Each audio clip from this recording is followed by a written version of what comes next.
It was intense, obviously, for everyone, Michael Jaafar, because as you heard from our own Matt Johnson, Scott, the son who they were pointing the finger at, broke down in the gallery. This is a crime that broke this family apart. And if you buy the defense's story, this should make those kids happy, right? Because they wanted her to be convicted so they could get more out of the father's death. Again, you know, the jury decided that that wasn't the story, but I would love to get your reaction. This is earth-shattering, dramatic moves. I won't be able to top what Jack did in terms of the emotional aspect of this thing, right?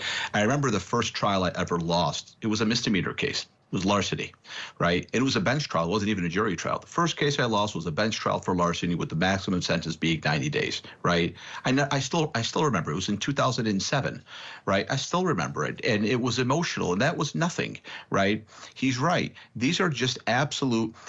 I remember when I was a young attorney, we were working on a big case, and we won it, right?